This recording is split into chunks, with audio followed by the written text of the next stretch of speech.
এখানে ব্যবহার করেন নাই, এখানে ব্যবহার করেছেন রব। রব কেন ব্যবহার করেছেন?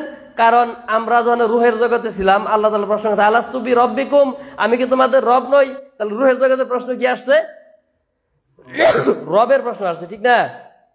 এরপর যখন আমাদেরকে দুনিয়াতে পাঠানো হয়েছে, দুনিয়াতে পাঠানো হওয়ার পরে মায়ের মানে দুনিয়াতে পাঠানোর পূর্বে আমরা মায়ের পেটে কি হয়েছি? আমরা নুতফা আকারে ছিলাম। তখন দুনিয়ার কোনো খাদ্য মন্ত্রীর ক্ষমতা ছিল না সেখানে খাদ্য পৌঁছানোর। তখন মায়ের জরায় রক্তকে বন্ধ করে দিয়ে সেখানে খাদ্যের ব্যবস্থা কে করেছেন? আল্লাহ করেছেন।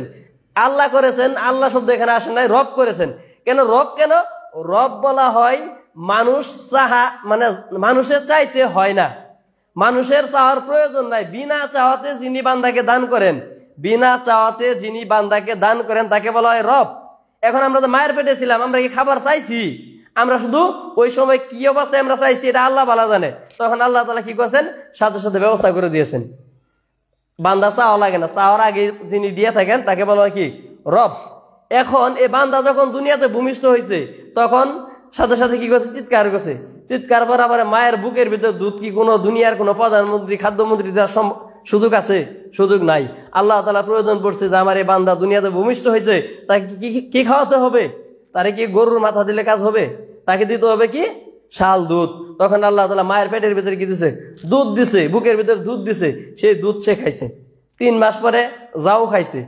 6 মাস পরে আল্লাহ চিন্তা করলো বান্দা যেহেতু একটু বড় হয়েছে, ছোট ছোট দাঁত হয়েছে, এখন শুধু দুধের খাবার তার কাজে লাগবে না, তাই কি দিতে হবে? তাকে দিতে হবে এই পাখির মাংস দিয়া খিচুড়ি, এরকম খিচুড়ি খাওয়াইতে হবে, ক্ষীর খাওয়াইতে হবে, নরম নরম জাতীয় সে খাদ্য খাবে। তখন আল্লাহ তাআলা তারা ওই সময় ওটাই খাওয়াইছে, ওই সময় ওটাই খাওয়াইছে। যখন সে 1 বছরে পরিণত হলো, 2 বছরে পরিণত হলো, আল্লাহ তাআলা জানলেন যে আমার এই বান্দা এখন তো পরিপূর্ণ বয়স আস্তে আস্তে হইতেছে, এখন তো তার দুধ আর ছোট ছোট মুরগির বাচ্চা খাইলে চলবে না, তাকে গরুর গোশত খেতে হবে, তাকে এরকম ভাবে বড় মাছ খেতে হবে।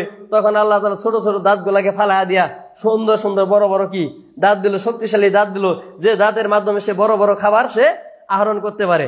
এটা কে করছে? আল্লাহ। এই ব্যাখ্যাটা হযরত মুসা আলাইহিস সালামের থেকে নেওয়া। যেমন মুসা আলাইহিস সালাম যখন ফিরআউনের নিকট গেলেন, তখন আল্লাহ বলেন ইযহাব ইলা ফিরআউনা ইন্নাহু তাগা। আল্লাহ তাআলা বলেন ফিরআউন তো সীমা লঙ্ঘন করেছে, ও মুসা তুমি কি করো? ফিরআউনের নিকট যাও। ফিরআউনের নিকট যখন গেছে তখন ফিরআউনকে বলতেছে তুমি আল্লাহ তাআলার প্রতি ঈমান আনো এবং তুমি কি করো? আত্মশুদ্ধি করো। তুমি যে সীমা লঙ্ঘন পূর্বক কাজগুলো করছো এই কাজ থেকে তুমি কি থাকো? বিরত থাকো। তখন ফিরআউন বলল ফাহাশারা ফানাদা ফাকালা আনা রাব্বুকুমুল আ'লা। ফিরআউন তার সভাসদ তার সৈন্যদেরকে একত্রিত করে বলল আনা রাব্বুকুমুল আ'লা, আমি হচ্ছে সবচেয়ে বড় রব, এই মিশর ভূখণ্ডে আমার চেয়ে বড় রব আর কেউ নেই। অতএব ও মুসা তুমি আবার কার দাওয়াত নিয়ে আসছো? আমি ছাড়া কি ইলাহা এই ভূখণ্ডে আছে? আমি ছাড়া কি আরো ইলাহা এই ভূখণ্ডে আছে? মুসা আলাইহিস সালামকে ফিরআউন কথা বলল। তখন ফিরআউন জবাব দিলেন যে ক্বালা রাব্বুনা আল্লাযী আতা কুল্লা শাইইন খলাকনাহু সুম্মা হাদা। ও ফিরআউন তুমি যে ইলাহার কথা বলছো, তুমি যে ইলাহা দাবি করছো, আমি তো সেই ইলাহার প্রতি ঈমান আনে নাই। আমি ওই ইলাহার প্রতি ঈমান এনেছি যে ইলাহা আমাকে অসুস্থ অবস্থায় আমাকে দেখে, সুস্থ অবস্থায় আমাকে দেখে, আমার মায়ের গর্ভ অবস্থায় আমাকে দেখেছে, এখনো দেখছে, কিয়ামত অবধি দেখবে। আমি সেই রবের প্রতি ঈমান আনয়ন করলাম এবং আমি সেই রবের দাওয়াত তোমাকে আমি দিলাম। তাহলে কথার ব্যাখ্যাটা দেখছেন? ফিরআউন নিজেকে রব দাবি করলো। মুসা আলাইহিস সালাম বলল কি তুমি তো আমার রব না, আমার রব সে যে আমাকে মায়ের পেটের ভিতরে দেখেছে, দুনিয়ার জমিনে দেখেছে, এবার পরে মরার পর আমাকে যে দেখবে, তিনি তো আমার রব। আমি সেই রবের প্রতি ঈমান আনয়ন করলাম। সম্মানিত উপস্থিতি, এটাই হচ্ছে রবের ব্যাখ্যা, যে বান্দার যখন যেটা প্রয়োজন বিনা চাহিদাতেই আল্লাহ তাআলা তাকে যা দিয়ে থাকেন, তিনি হচ্ছে আমাদের রব, তিনি হচ্ছে আমাদের আল্লাহ। এজন্যই এই খাবার দাবার যেটা মানে অক্সিজেন, নাইট্রোজেন, হাইড্রোজেন, যত প্রকারের খাবার বলি, যত প্রকারের প্রয়োজনীয় জিনিস বলি, এই সমস্ত জিনিস যিনি আমাদেরকে দেন তিনি হচ্ছে রব। আর এই রব শুধু মুসলিমদেরকে দেয় এমন না, এটা হিন্দু, বৌদ্ধ, কাফের, ইহুদি, খ্রিস্টান সর্ব জাতিকে আল্লাহ তাআলা এটা দিয়ে থাকেন।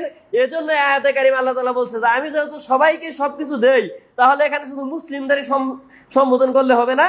আমি যেহেতু সকলের আল্লাহ, সকলকে খাওয়াই, সকলকে উদ্দেশ্য করে আমি বলছি ইয়া আইয়ুহান নাসু, ওহে মানব সম্প্রদায়, ইত্তাকু রাব্বাকুম, তুমি তোমার রবকে ভয় করো। কেন ভয় করো? ইন্না জালজালাতা সাআতি শাইউন আযীম, তোমাদের সম্মুখে এমন একটা জালজালা আসছে, এমন একটা ভূমিকম্প আগমন মানে আসবে, সেটা কি করবে? এমরকম ভূমিকম্প আসার পরে কি হবে? ইয়াউমা তারাউনা তাযহালু কুল্লু মুরদিয়াতিন আম্মা আরদাআত তাদাউ ওয়া কুল্লু জাতিন হামলিন হামলাহা। যখন তোমাদের সম্মুখে সেই ভূমিকম্পটা এসে যাবে, এমন একটা প্রকম্পন আসবে, সেই প্রকম্পনের যে একটা ভয়াবহতা, সেই ভয়াবহতায় মানুষ কি করবে? ছুটোছুটি করতে থাকবে। সেই ভয়াবহ অবস্থা থেকে মানুষ ছুটোছুটি করবে। এবং কুল্লু জাতিন হামলিন হামলাহা, সমস্ত গর্ভজাতী মা, সমস্ত গর্ভবতী মা কি করবে? তার গর্ভ খসে দিবে, মানে গর্ভপাত করে ফেলবে এই বিভীষিকাময় মুহূর্তের ভয়ানক যন্ত্রণায়। কথা বুঝতে পারছেন?